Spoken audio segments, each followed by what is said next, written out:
स्वागतम बच्चों, मैं उमाशंकर तिवारी, आपका हिंदी शिक्षक। आज हम लोग पाठ्य पुस्तक हिंदी पाठ संचयन के छायावादी साहित्यकार जयशंकर प्रसाद जी द्वारा रचित आर्यवरुणा की शांत कछार, इसको समझने का प्रयास करेंगे। उस क्रम में हम लोग 5 बिंदुओं पर ध्यान देंगे। पहला बिंदु होगा प्रसाद जी के जीवन का संक्षिप्त परिचय, दूसरा कविता का सारांश, तीसरा कविता में कवि के द्वारा उठाई गई समस्या, चौथा कविता का महत्व और पांचवा एवं अंतिम बिंदु होगा कविता का उद्देश्य।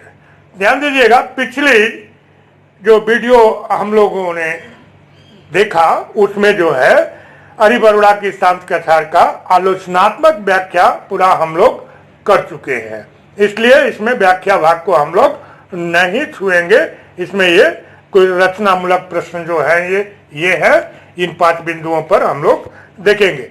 आइए शुरू करते हैं प्रसाद जी के संक्षिप्त जीवन परिचय से।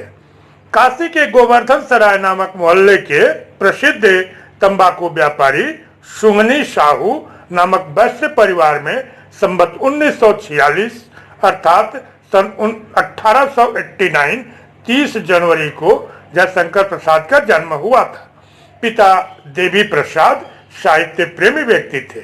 आरंभ में बालक प्रसाद की शिक्षा की श्रेष्ठ व्यवस्था की गई। अल्पायु में माता पिता और 17 वर्ष की अवस्था में बड़े भाई के आकस्मिक निधन ने सब कुछ अस्त व्यस्त कर दिया। व्यवसाय और परिवार का सारा उत्तरदायित्व अवयस्क प्रसाद के कंधों पर आ पड़ा। प्रतिभा अवरोधों से परास्त नहीं होती। प्रसाद की प्रतिभा भी संघर्षों से जूझकर उसी प्रकार निखर उठी जैसे मेघाच्छादन के पश्चात सूर्य की खुली धूप निखर उठती है। पिता, चाचा, माता, बड़े भाई और अपनी 3 पत्नियों की मृत्यु, परिवार की भयावह ऋणग्रस्तता, मुकदमेबाजी आदि में प्रसाद जी आजीवन फंसे रहे। फिर भी अपनी अथक साहित्य साधना से हिंदी को अनेक उच्च कोटि के ग्रंथ रत्न प्रदान किए। जीवन संघर्षों से जूझते हुए इस महामानव के जीवन का अल्पायु में ही संवत 1994 अर्थात सन 1937 में क्षय रोग से अंत हो गया। विश्व साहित्य को कामायनी जैसा महान काव्य ग्रंथ प्रदान करने वाले प्रसाद जी निश्चय ही आधुनिक हिंदी के अद्वितीय कलाकार हैं। इस परसमणि का स्पर्श पाते ही द्विवेदी जी का लौह काव्य छायावाद की कांचनी कांति से दीप्यमान होता। उसमें एक नई आभा, एक नया सौंदर्य, एक नई सरसता और एक नई भंगिमा के साथ नवल प्राण स्फूर्ति का संचार हुआ। प्रसाद जी कवि, नाटककार, उपन्यासकार, कहानीकार, श्रेष्ठ निबंधकार और समर्थ आलोचक थे। उनकी प्रमुख रचनाओं को हम लोग देखें।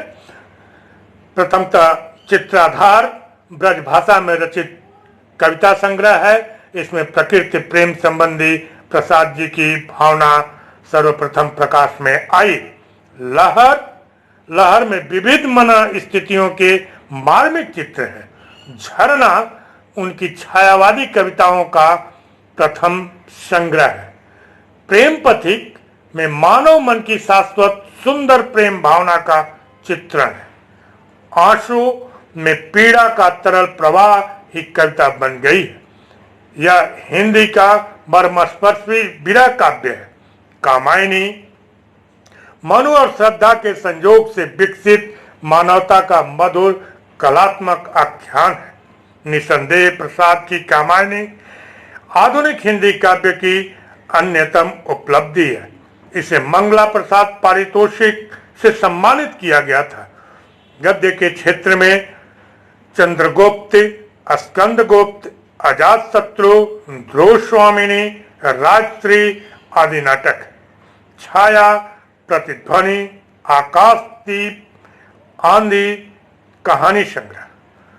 कंकाल, तितली, इरावती जो अपूर्ण उपन्यास है। काव्य कला और अन्य निबंध शीर्षक, निबंध संग्रह आज उनकी प्रमुख रचनाएं हैं।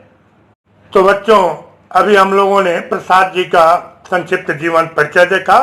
अब हम लोग क्रम को आगे बढ़ाते हैं और कविता के सारांश की तरफ बढ़ चलते हैं। कविता के सारांश को देखते हैं। जयशंकर प्रसाद छायावादी काव्यधारा के प्रवर्तक कवि के रूप में मान्य है।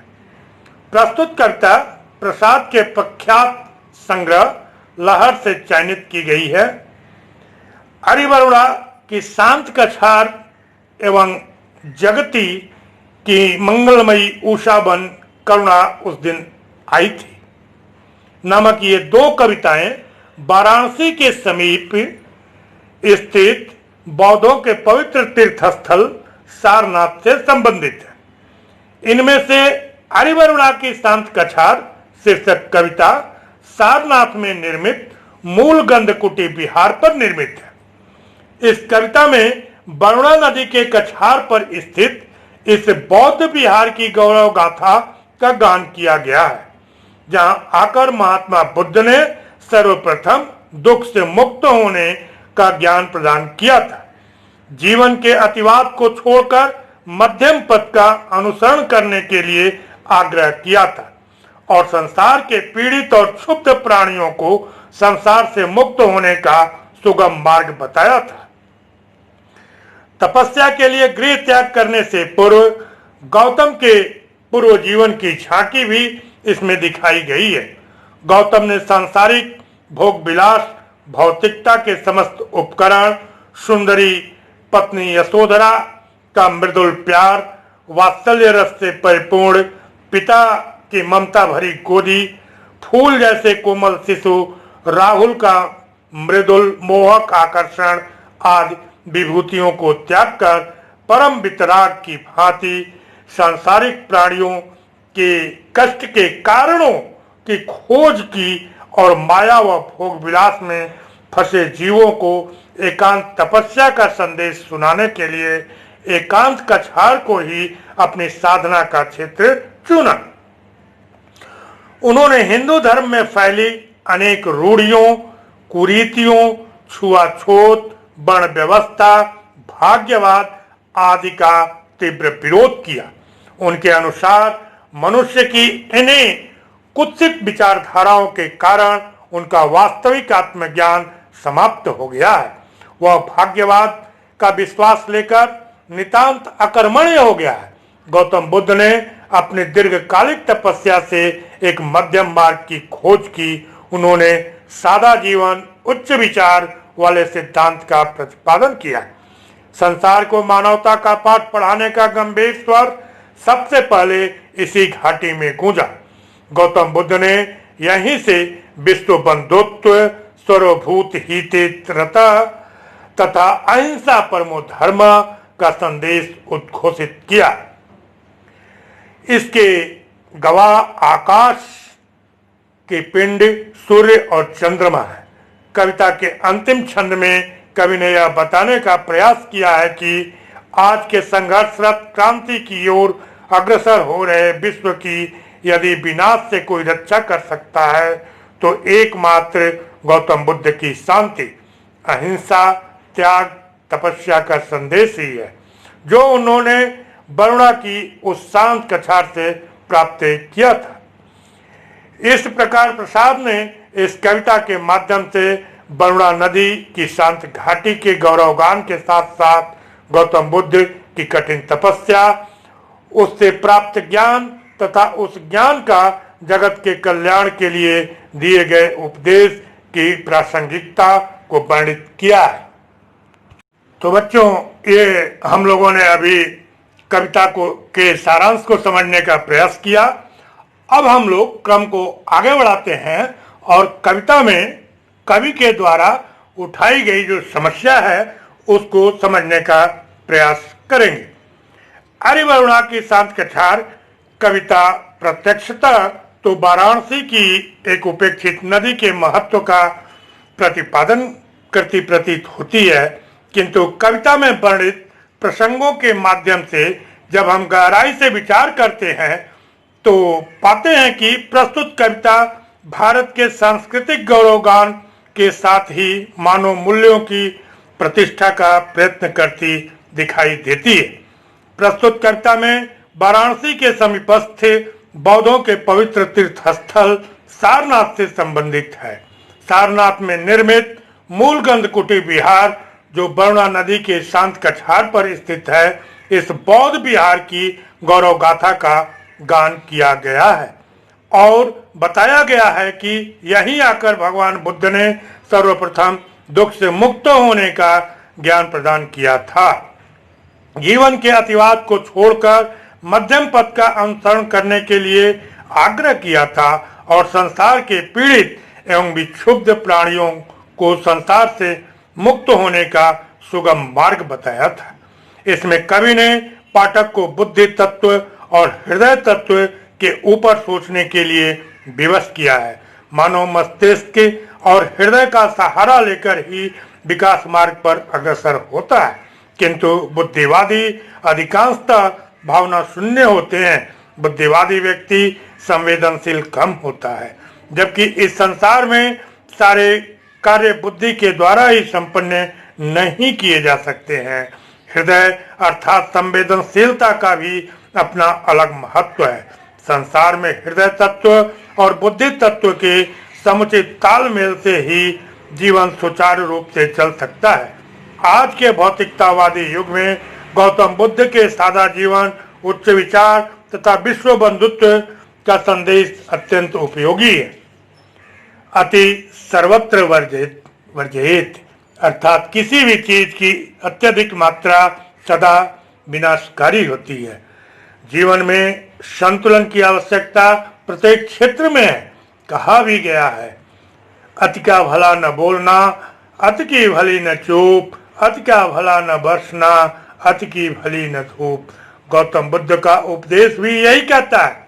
छोड़कर जीवन के अतिवाद, मध्य पथ से लो सुगति सुधार, अर्थात मध्यम मार्ग या संतुलित जीवन से ही सुगति संभव है। यह संतुलन हृदय और बुद्धि का भी हो सकता है, भौतिकता व आध्यात्म का भी हो सकता है, कर्म और भाग्य का भी हो सकता है। आज की भौतिकतावादी आपाधापी के युग में गौतम बुद्ध की शांति विश्व को विनाश के गर्त में जाने से बचा सकती है। तो ये जो है अभी हम लोगों ने इस पाठ के समस्या को देखा। अगले क्रम में हम लोग कविता का महत्व क्या है इस पर विचार करेंगे। आइए देखते हैं। अरिवरुणा की शांत कछार कविता का कलात्मकता के साथ साथ ऐतिहासिकता का भी महत्व है। प्रस्तुत कविता सारनाथ स्थित मूलगंध कुटी विहार के उद्घाटन समारोह में पढ़ने के लिए लिखी गई थी। स्थान महिमा के चित्रण के बाद कवि बुद्ध के जीवन पर संक्षिप्त प्रकाश डालता है। ज्ञान प्राप्ति के पश्चात गौतम बुद्ध का प्रथम उपदेश इसी पावन भूमि पर हुआ था। संपूर्ण कविता में प्रशांत वातावरण और अवसाद का हल्का स्वर सुनाई पड़ता है। दार्शनिक विचारों के अभिव्यक्ति के स्थलों पर भाषा में कुछ बौद्ध धर्म संबंधी शब्दों के आ जाने से उसका प्रवाह कुछ अवरुद्ध सा हो गया है, किंतु प्राय सहजता बनी हुई है। छोड़कर पार्थिव भोग विभूति वाले छंद में करुणा मिश्रित अवसाद की रेखाएं गाढ़ी हो गई हैं। उसमें बौद्धों के करुणा दर्शन की छाया है। वरुणा की शांत कछार इसी करुणा का प्रतीक है। विराग का प्यार के विरोधाभास से कवि ने सुंदर व्यंजना की है। बौद्ध दर्शन के प्रतिपादन का भी किंचित प्रयत्न किया गया है। तो बच्चों, आज का विचारणीय बिंदु का अंतिम पड़ाव कविता का उद्देश्य, उसको हम लोग समझने का प्रयास करेंगे। आइए देखते हैं। जयशंकर प्रसाद को भारत के अतीत से अपार प्यार है। भारत के प्राचीन गौरव का गान उनका मुख्य विषय है। प्रस्तुत कविता सारनाथ के गौरवमय अतीत पर प्रकाश डालती है। इस कविता का मूल उद्देश्य उस पावन भूमि की महिमा का गान है इतिहास इस बात का साक्षी है कि अतीत काल में इसी भूमि से मानवता के कल्याण के लिए विजय स्वर गुजा था। यह स्थान ऐतिहासिकता का प्रमाण है। अतीत के इतिहास की झांकी इसके पग पग पर बिखरी हुई है। यही भगवान बुद्ध के धर्मोपदेश हुए, दर्शन पर विचार विमर्श हुआ। इस भूमि पर आने के लिए देवता लालायित रहते थे। संसार को दुख से मुक्ति दिलाने के लिए महात्मा गौतम बुद्ध द्वारा दिए गए पावन उपदेश की ओर संकेत करना कविता का उद्देश्य है। आज का मानव अति भोगवाद में पड़ा हुआ है। अति भोगवाद की इस भावना से ग्रसित होकर वह दुख भोग रहा है। कविता का उद्देश्य इस ओर इंगित करना है कि अति सुख की कामना अति दुख की जननी है। जब तक हम अति भोगवाद से दूर होकर मध्यम मार्ग अर्थात न तो अति सुख की कामना और न ही अति दुख की पीड़ा का अनुगमन नहीं करेंगे, तब तक हमें सुगति और सुख नहीं मिल सकता।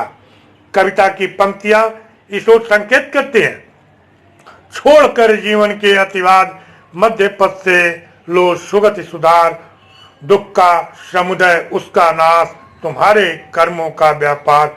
कविता विश्व बंधुत्व की भावना और मानवता के कल्याण का अमर संदेश देती है। तो बच्चों, आज हम लोग हरिवरुणा की शांत कथा प्रसाद जी द्वारा रचित इसके पार्ट 2 में हम लोग इस कविता को समझने का प्रयास किया, जिस क्रम में हम लोगों ने प्रसाद जी के जीवन का संक्षिप्त परिचय देखा, कविता का सारांश देखा और कविता में कवि के द्वारा उठाई गई समस्याओं को समझने का प्रयास किया तथा कविता के महत्व को समझा एवं कविता के उद्देश्य से परिचित हुआ। बच्चों, कल के वीडियो फिर आपको याद दिलाएं, कल के वीडियो में, पिछले दिन के वीडियो में हमने इस पर पूरे पाठ को 6 भागों में बांटकर आलोचनात्मक व्याख्या केवल हुआ था। आज ये 5 बिंदुओं पर हम लोगों ने देखा। कल के वीडियो में अर्थात पिछले पार्ट 1 के वीडियो में जो स्क्रीन पर आ रहा था, प्रसाद जी का संक्षिप्त जीवन परिचय का स्मृति संकेत, पाठ का शब्दार्थ एवं बहुविकल्पीय प्रश्नोत्तर, लघुत्तरीय प्रश्नोत्तर और अति लघुत्तरीय प्रश्नोत्तर, इसे आप लोग कॉपी में उतार लेंगे। 4-5 बार ध्यान से शुद्ध उच्चारण के साथ जो है कविता को पढ़ेंगे और वीडियो को 2 से 3 बार ध्यान से देखेंगे, सुनेंगे और एवं समझने का प्रयास करेंगे, ताकि पाठ जो है परीक्षा की दृष्टि से, क्योंकि अंतोगत्वा तो परीक्षा देनी है, तो परीक्षा की दृष्टि से पूर्ण रूपेण जो है तैयार हो जाए। आप लोगों को एक सलाह मैं और देना चाहूँगा कि स्कूल बंद होने के कारण कोई भी बच्चा संपर्क में नहीं है, अर्थात आप लोगों को सलाह है कि आप लोग जिसके पास भी ये पहुंच पा रही है वीडियो, वो जो है अपने मित्रों सहपाठियों में इसको जो है अग्रसारित करे, प्रचारित करे एवं प्रसारित करे। और एक बात बताना चाहूँगा कि पश्चिम बंगाल माध्यमिक बोर्ड एवं पश्चिम बंगाल उच्च माध्यमिक परिषद कक्षा 10 और कक्षा 12 इन दोनों की पाठ्य पुस्तक पर पूरा का पूरा कार्य संपन्न हो चुका है, जो इस चैनल के प्लेलिस्ट में पड़ा हुआ है। आप जो है, जो भी आपके अगल बगल जो बच्चे होंगे उनको आप एडवाइस करेंगे, समझाएंगे, बताएंगे, उनको जानकारी देंगे, ताकि वो इस चैनल से जुड़ करके और इस बंद के समय में अपने नुकसान की भरपाई कर सकें। इसके माध्यम से उनकी पढ़ाई जो भी हो सके वो जो है कंप्लीट हो सके। ठीक है, और आज के लिए बस इतना ही। आप लोगों को बहुत बहुत धन्यवाद एवं आशीर्वाद।